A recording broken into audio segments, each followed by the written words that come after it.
गणेन बलगुं रुरोजफलिगुं रवेण बृहस्पतिरुस्त्रिया हव्यसो दक्कनिक्रदद्वावशतीरुदाजत् मरुतो यद्धवो दिवो यावः शर्मा अर्यमायादिवृषभस्तु विष्मान् दाता वसूनां पुरुहूतो अर्हन् सहस्राक्षो गोत्रभिद्वज्रबाहुरस्मासु देवो द्रविणं दधातु ये तेर्यमन् बहवो देवयानाः पन्थानो राजन् दिव आचरन्ति तेभिर्नो देवमहि शर्म यच्छन्न एभिर्द्विपदेशं चतुष्पदे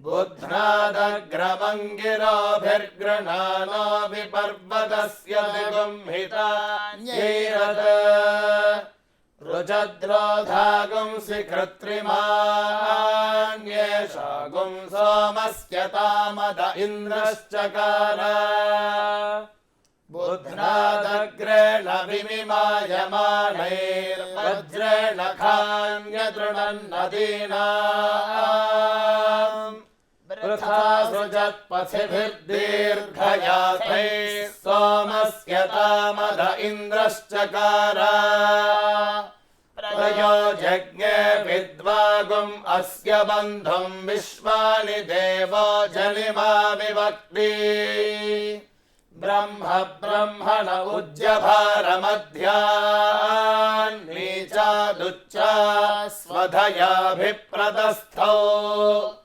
महामही अस्तभायद्विजातोऽद्यागुं सद्म पार्थिवं चरजः समुद्रादाष्टजनुषाभ्यग्रं बृहस्पतिर्देवता यस्य सम्राट् बुध्नाद्यो अग्रमभ्यर्त्योजसा बृहस्पतिमाविवासन्ति देवाः बिनद्वलं विपुरो दर्दरीति कनिक्रदत्सुवरपोजिगाय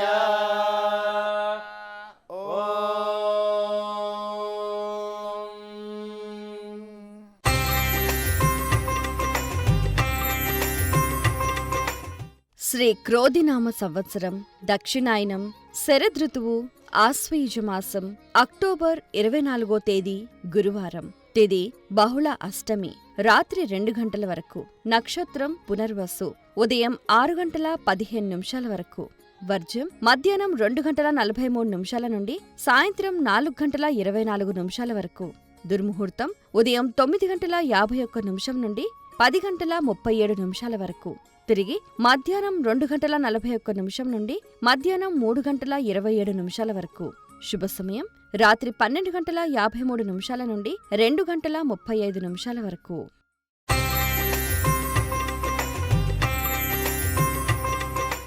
బిగ్ టీవీ ప్రేక్షకులకు నమస్కారం. ఈరోజు విశేషం కార్యక్రమానికి సాదర స్వాగతం. ప్రతి ఒక్క రోజుకు ఎన్నో విశేషాలుంటాయి. అయితే వాటిని గుర్తించి దానికి తగ్గట్టుగా విధి విధానాలను మనం పాటిస్తే మన జీవితంలో ఆనందం మనకు సొంతమవుతూ ఉంటుంది. అయితే ఏదైనా ఒక పుణ్యకర్మ చేయాలి లేదా ఒక వ్రతం చేయాలి, దానివల్ల మన గత జన్మలోని పాపాలు తొలగిపోతాయి అని సాక్షాత్తు నారదుల వారు చెప్పారు. దానికి తగ్గట్టుగానే వారంలో ప్రతిరోజుకు కూడా ఒక్కొక్క వ్రతాన్ని కూడా నిర్దేశించారు మన ఋషులు మునులు. ఆ క్రమంలోనే గురువార వ్రతం చాలామంది భక్తులు ఆచరిస్తూ ఉంటారు. ఈరోజు నేను గురువారం అండి, ఈరోజు ఉపవాసం అండి అని చాలామంది భక్తులు చెప్తూ ఉంటారు. అయితే చేసే పనిని ఒక క్రమబద్ధంలో, ఒక నియమంతో, ఒక నిష్ఠతోటి ఒక చక్కగా చేస్తే ఫలితం ఇంకా రెట్టింపుగా వచ్చే అవకాశం ఉంటుంది. ఈ గురువార వ్రతాన్ని ఏ విధంగా ఆచరించాలి అని అంటే, చక్కగా మనం ఉదయాన్నే లేచి కాలకృత్యాలు పూర్తి చేసుకొని సూర్యోదయాత్ పూర్వమే చక్కగా స్నానాధికాలు ముగించుకొని గురు జపం చేయాలి. ఎవరికైనా గురు మంత్రోపదేశం ఉంటే దాన్ని చక్కగా లక్షల్లో జపం చేసుకోవాలి. ఒక్క గురువును సేవిస్తే చాలు, త్రికరణ శుద్ధిగా మనకు మన జీవితంలో మనకు కావాల్సినవన్నీ కూడా లభిస్తాయి అనటంలో ఎటువంటి సంశయం లేదు. గురు గ్రహానికి సంబంధించి కూడా దేవానాంచ ఋషీనాంచ గురుం కాంచన సన్నిభం బుద్ధిమంతం త్రిలోకేశం తం నమామి బృహస్పతిం అని కూడా ఎంతో చక్కగా చెప్తూ ఉంటారు. ఈ బృహస్పతిని మనం ఏ విధంగా ఆరాధించాలి? మనకున్న అన్ని గ్రహాల్లో కూడా అతిపెద్ద గ్రహం బృహస్పతి అని చెప్తూ ఉంటారు. ఒక్క గురుగ్రహం జాతకంలో వ్యక్తికి అనుకూలిస్తే చాలు, తన జీవితంలో అన్ని శుభాలే కలుగుతాయి అన్నది కూడా ప్రతీతి. అయితే గురువు ఒక్కొక్క స్థానంలో ఉన్నప్పుడు ఒక్కొక్క రకమైన ఫలితాల్ని అందిస్తూ ఉంటాడు. ఏది ఏమైనప్పటికీ కూడా ప్రతి ఒక్క వ్యక్తికి ఒక్కొక్క గురువు ఉంటారు. విద్యా గురువు ఉంటారు, కళల గురువు ఉంటారు, వృత్తి గురువు ఉంటారు. ఎవరైనా కూడా గురువారం రోజున గురువును తప్పకుండా సేవించాలి. ఆ సేవించే మార్గం ఏంటంటే ఉదయాన్నే చక్కగా శుచిగా స్నానం చేసి గురు జపం చేయాలి. గురువారం మొత్తం ఉపవాసం ఉండాలి. సాయం సంధ్య వేళ గురు పూజ చేసుకోవాలి. ఆ తరువాత అన్నదానం చేసి వారు ఆహారాన్ని స్వీకరించాలి. అయితే ముఖ్యంగా ఈ గురువారం రోజున ఉదాహరణకు ముందుగా దక్షిణామూర్తి అందరికీ కూడా తెలుసు. ఆది శంకరాచార్యుల వారు ఆ గురు పరంపర మొదలైనప్పటికీ కూడా అనాదిగా ముందు నుంచి ఉన్నవారు దక్షిణామూర్తి. సాక్షాత్తు శంకరుడే దక్షిణామూర్తిగా కూడా అవతరించి చిన్ముద్రతోటి మౌనంతో తాను ఎంతో జ్ఞానాన్ని అందించారనమాట. అలాగే ద్వైతము, అద్వైతము, విశిష్ట అద్వైతము ఆది శంకరాచార్యులు, మధ్వాచార్యులు, అలాగే రామానుజాచార్యులు, ఈ త్రిమతాచార్యులు కూడా త్రిమతాలను స్థాపన చేశారు. ఒక్కొక్కళ్ళు ఒక్కొక్క ఆచారాన్ని పాటిస్తూ ఉంటారు. ఎవరు ఏ ఆచారాన్ని పాటించినప్పటికీ కూడా ఎవరికి గురువు ఉంటారో ఆ గురువును మనం సేవించాలి. ఆ గురు నామస్మరణ చేయాలి. ఆ గురువుకి తగ్గట్టుగా వారికి ఇష్టమైన పనులు మనం చేయాలి. అయితే ఇంకొకటి ఏంటంటే ఈ రోజున పాటించాల్సిన నియమాలు ఏమిటి అని అంటే, బృహస్పతికి పసుపు రంగు అంటే చాలా ప్రీతికరం అని చెప్తూ ఉంటారు. పసుపు రంగు దుస్తులను మనం ధరించాలి. పసుపు రంగు పుష్పాలతోటి కూడా పూజన చేయాలి. పసుపు రంగు పండ్లను దానం చేసుకోవాలి. మరీ ముఖ్యంగా ఏంటంటే గురుగ్రహానికి సంబంధించి సంఖ్య అనేది 16. ఈ వ్రతాన్ని ఎవరైతే 16 గురువారాలు చేస్తారో వారికి వారి జీవితంలో ఉన్న సర్వ దోషాలు కూడా దూరం అయిపోతాయి. అందులో ఎటువంటి అతిశయోక్తి లేదన్నమాట. చక్కగా 16 గురువారాల పాటు ఒక సంకల్పం పెట్టుకొని ఒక నియమంతో చేస్తే వారికి సర్వసిద్ధి కలుగుతుంది. ఉదాహరణకు దక్షిణామూర్తి అని చెప్తూ ఉంటారు. మనం గమనిస్తే కూడా దక్షిణామూర్తి కూడా ఎప్పుడూ కూడా ఆ పసుపచ్చ వర్ణంతో బంగారు ఛాయతోటి కూడా దర్శనమిస్తూ కనిపిస్తూ ఉంటారు. అరుణాచలంలో కూడా వారు గురువారం రోజున విశేషంగా కూడా పూజలు, హారతులు, నైవేద్యాలు సమర్పిస్తూ ఉంటారు. ఇక శ్రీ గురు రాఘవేంద్ర స్వామికి సంబంధించి గురువుగా భావించేవారు కూడా గురువార వ్రతం అనేది చాలా చక్కగా నిష్టగా చేస్తూ ఉంటారనమాట. అయితే వాళ్ళు పగలంతా ఉపవాసం ఉండటం, రాఘవేంద్ర స్వామి చరిత్రను చదవటం, అలాగే కొంతమంది నేల మీదనే భోజనం చేయటము, ఆ తర్వాత వారు భూశయనం చేయటం అంటే నేల మీదనే పడుకోవటము అలా చేస్తూ ఉంటారు. కొంతమంది గురువార వ్రతం అంటూ కూడా సాయిబాబా సచ్చరిత్ర చదవటం కొంతమంది చేస్తూ ఉంటారు. అంటే బాబావారిని పూజించటము.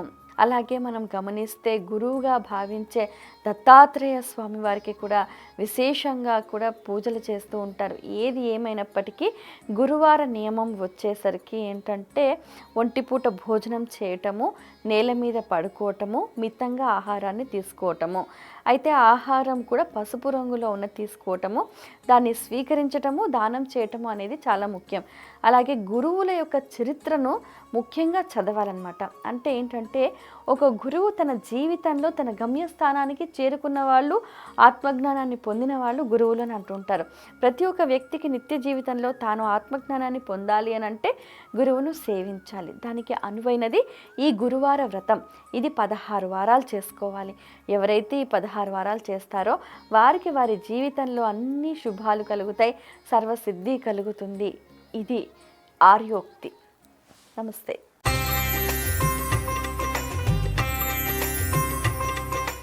శ్రీ గురుభ్యో నమః. ఈరోజు మంత్రము ఓం గం గౌం రాం భీం కురు కురు స్వాహ. ఈ అక్షరాలతో కూడుకున్నటువంటి మంత్రాన్ని అమ్మవారి ముందు భక్తి శ్రద్ధలతో కూర్చొని ఒక దీపాన్ని వెలిగించి నమస్కరించుకున్నట్టయితే ఆ కుటుంబంలో అమ్మ అనుగ్రహం చాలా అద్భుతంగా ఉంటుంది. ఇక్కడ అమ్మవారు మనకి లీలా భద్రకాళిగా దర్శనమిస్తారు.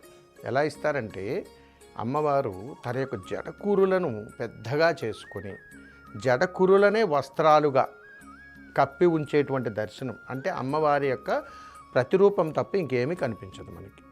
అందుకని ఇక్కడ చాలా అద్భుతంగా ఓం గం గౌం రాం భీం కురు కురు స్వాహ అనేటువంటి మంత్రాన్ని అమ్మవారి ముందుంచి చదివినప్పుడు మనకు తరచూ ఉండేటువంటి అప్పుల బాధ నుండి ఒత్తిడి తగ్గేటువంటి అవకాశాలు ఇక్కడ ఉంటాయి.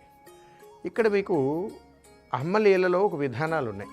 చాలా చోట్ల మనం ఇళ్లల్లో దీపారాధన అంతా చక్కగా జరుగుతుంది, కానీ ఆ ఇంట ఏదో ఒక గొడవ ప్రతిరోజు వస్తూనే ఉంటుంది. భార్యాభర్తలు ఇరువురు కూడా చక్కగా దీపారాధన చేసుకుంటూ ఉంటారు. సాయంత్రం సూర్యాస్తమయంలోపు ఏదో ఒక రకంగా ఇరుగు పొరుగు వాళ్ళతోటో ఎవరో ఒకరితోటో ఒత్తిడితో లోనయ్యి మనశ్శాంతిని కోల్పోతూ ఉంటారు. ఇలా కోల్పోతున్నటువంటి సమయాన అమ్మా నీకు అన్నీ సమర్పించే ఉన్నాను, మరి నా ఇంట ఎందుకు ఇన్ని రకాలైనటువంటి పరీక్షలు పెడుతున్నావమ్మా అని అమ్మ మీద కూడా ఆసక్తి లోపిస్తూ ఉంటుంది.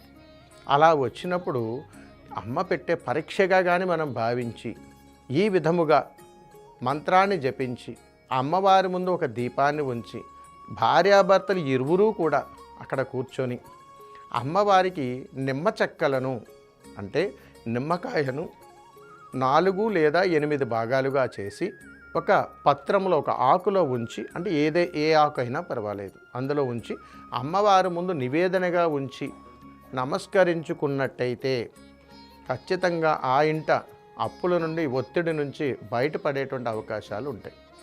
అందుకని ఈ మంత్రము అమ్మవారు చాలా జాగ్రత్తగా భక్తి శ్రద్ధలతో అమ్మవారి మీద ప్రేమతో ఆసక్తితో అమ్మవారి మీద అద్భుతమైనటువంటి సంకల్పంతో చేసుకునేటువంటి దంపతులకు శీఘ్రమే ఫలిస్తుంది. అందుకని ఈ యొక్క అమ్మవారి అనుగ్రహాన్ని పొందటానికి ప్రతి ఒక్కరూ కూడా ఈ విధమైనటువంటి మంత్రసిద్ధిని పొందటానికి సుమారున 54 రోజులు నిరాకంఠంగా ధ్యానించిన అమ్మవారిని ఈ విధంగా పూజించిన చక్కటి ఫలితాలు పొందేటువంటి అవకాశాలు ఉంటాయి. ప్రతి ఒక్కరూ కూడా చేయండి. ఇలాంటి అద్భుతాన్ని అమ్మవారి యొక్క అనుగ్రహ రూపంలో పొందండి. సాక్షాత్తు ఆ ఈశ్వరకాళి అమ్మవారి యొక్క స్వరూపాన్ని దర్శించుకొని చక్కటి మార్గాన్ని పొందండి. సర్వే జనా సుఖినో భవంతు. శుభం.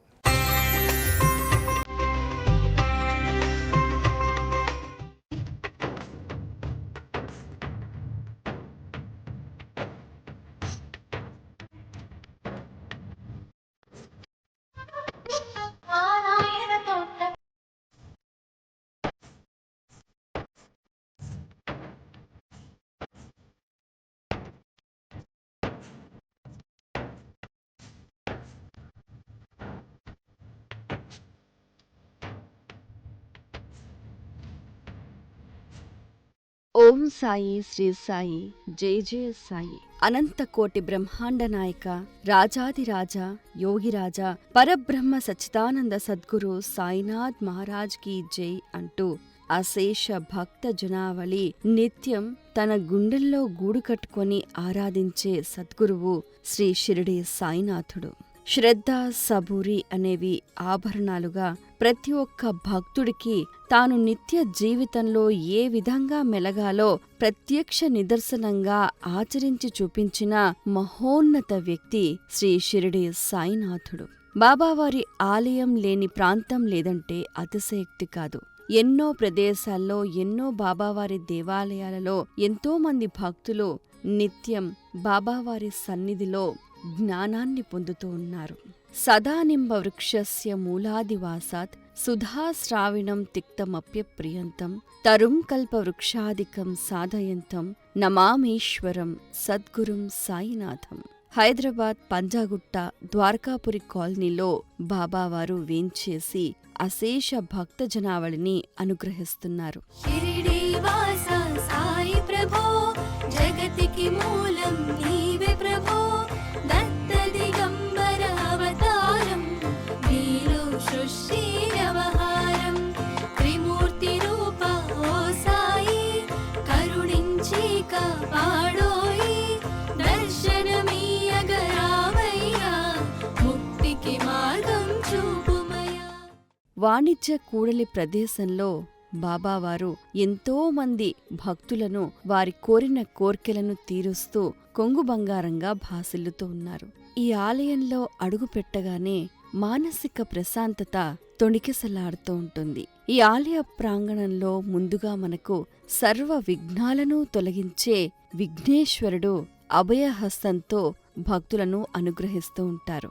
ఆలయ ప్రధాన ద్వారానికి ఇరుపక్కల విభూది అనేది భక్తులకు అందుబాటులో ఉంటుంది. ఈ ప్రపంచంలో ఏదీ శాశ్వతం కాదు, అంతా అశాశ్వతం అన్నదానికి ప్రత్యక్ష నిదర్శనంగా విభూది అనేది భక్తులకు అందుబాటులో ఉంటుంది. గర్భాలయంలోకి అడుగుపెట్టే ముందర పాలరాతితో ఉన్న చిన్న నంది విగ్రహం అనేది కనిపిస్తూ ఉంటుంది. ఆ నంది కొమ్ముల మధ్యగా బాబావారిని దర్శించి ముందుకు సాగుతూ ఉంటారు భక్తులు.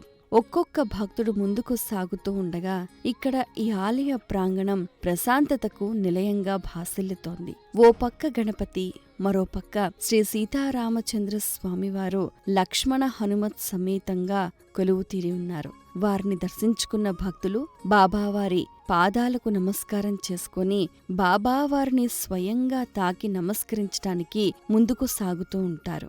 నిజంగా ఇక్కడ బాబావారి దివ్యమంగళ స్వరూపం షిరిడీలోని బాబావారిని తలపించే విధంగా అద్భుతంగా దేదీప్యమానంగా దర్శనమిస్తూ ఉంటుంది. ఎంత క్లిష్టమైన పరిస్థితి కానివ్వండి, ఎటువంటి సమస్య అయినా కాని తక్షణమే పరిష్కారం దొరికే ప్రదేశం పంజాగుట్ట సాయిబాబా దర్శనం. షిరిడీ వాస సాయి ప్రభో, జగతికి మూలం నీవే ప్రభో, దత్త దిగంబర అవతారం, నీలో సృష్టి వ్యవహారం, త్రిమూర్తి రూప ఓ సాయి, కరుణించి కాపాడోయి, దర్శనమీయగరావయ్యా, ముక్తికి మార్గం చూపుమయ్యా. ఇక బాబావారి ఆలయ పరిసర ప్రాంతాల విషయానికొస్తే ముందుగా బాబావారి ఒక చిన్న రాయి మనకు కనిపిస్తూ ఉంటుంది. షిరిడీలో ద్వారకామాయిలో ఉన్న ఒక రాయిలాగా ఇక్కడ కూడా బాబావారి చిత్రపటము, ఆ రాయి అందరూ కూడా ప్రణమిల్లుతూ ముందుకు సాగుతూ ఉంటారు. అలాగే ధుని చుట్టూ కూడా భక్తులు ప్రదక్షిణం చేస్తూ నీ ధుని మంటల వేడిమికి నా పాపాలు పోవు తాకిడికి అంటూ కూడా ప్రతి ఒక్క భక్తుడు తాను చేసిన పాపాలు ఆ మంటల్లో కాలి బూదైనట్టుగా అన్ని పాపాలు దగ్ధమవ్వాలని ప్రార్థిస్తూ ప్రదక్షిణాలు చేస్తూ ఉంటారు. బాబావారి ఆలయం వెనుక భాగన బ్రహ్మ విష్ణు మహేశ్వర ఏకస్వరూపమైన దత్తాత్రేయ స్వామివారు చిన్న శివలింగం కనిపిస్తూ ఉంటుంది. దత్తాత్రేయ స్వామివారి 5వ స్వరూపమైన బాబావారి ఆలయంలో దత్తాత్రేయుల వారు భక్తులకు అభీష్టాలు నెరవేరుస్తూ దర్శనమిస్తారు. అదే ఆలయ ప్రాంగణంలో కింద ధ్యాన మందిరం అనేది ఉంటుంది. భక్తులంతా కూడా వచ్చిన వారు బాబావారిని దర్శనం చేసుకున్న తర్వాత కాసేపు ఇక్కడ కూర్చొని ధ్యానం చేస్తూ ఉంటారు. ధ్యానం ద్వారా జ్ఞానాన్ని పొందే ప్రయత్నం చేస్తూ ఉంటారు. షిరిడీ వాస సాయి ప్రభో, జగతికి మూలం నీవే ప్రభో, దత్త దిగంబర అవతారం, నీలో సృష్టి వ్యవహారం, త్రిమూర్తి రూప ఓ సాయి, కరుణించి కాపాడోయి, దర్శనమీయగరావయ్యా, ముక్తికి మార్గం చూపుమయ్యా. బాబావారికి సంబంధించి వారి జీవితంలోని విశేషాలు మరెన్నో సంఘటనలు కూడా ఇక్కడ చక్కటి చిత్రమాలికల రూపంలో అద్భుతమైన పెయింటింగ్స్ అనేవి గోడ చుట్టూ కూడా అమర్చి ఉంటాయి. అలాగే బాబావారి ధ్యాన మందిరంలో బాబావారి పల్లకీలో బాబావారి చిత్రపటం ప్రతి ఒక్కరికి కూడా చిరునవ్వు మందహాసంతో పలకరిస్తున్నట్టుగా కనిపిస్తూ ఉంటుంది. బాబావారి దర్శనంతో ఆధ్యాత్మికతతో పాటు కూడా ఆరోగ్యానికి సంబంధించి కూడా ఎన్నో రకాలుగా సేవల్ని అందిస్తూ ఉన్నారు. ఇక్కడ ప్రతి ఒక్క భక్తునికి కూడా ఉచితంగా ఆరోగ్య పరీక్షలు, వైద్య పరీక్షలు నిర్వహించటము, తగిన చికిత్సలు అందించడం వంటివి కూడా చేస్తున్నారు. బాబావారి హుండీ ఆదాయంతో వచ్చిన రుసుముతో పెద్ద మల్టీ స్పెషాలిటీ హాస్పిటల్ ని కూడా నిర్మిస్తూ ఉన్నారు. ఏది ఏమైనప్పటికీ బాబావారి దివ్య నామస్మరణతో ఏ చోట విన్నా, ఏ నోట విన్నా సాయి దివ్య రూపం, సాయి భవ్యనామం అంటూ కూడా భక్తులు హృదయం నిండా బాబావారిని నింపుకుని వారి లీలల్ని తలుచుకుని వారి జీవితాన్ని బంగారుమయం చేసుకుంటూ ఉన్నారు. నిజంగా బాబావారి దర్శనం జన్మజన్మల పుణ్యఫలం అనుకోవచ్చు.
For more videos like this, subscribe Big TV channel.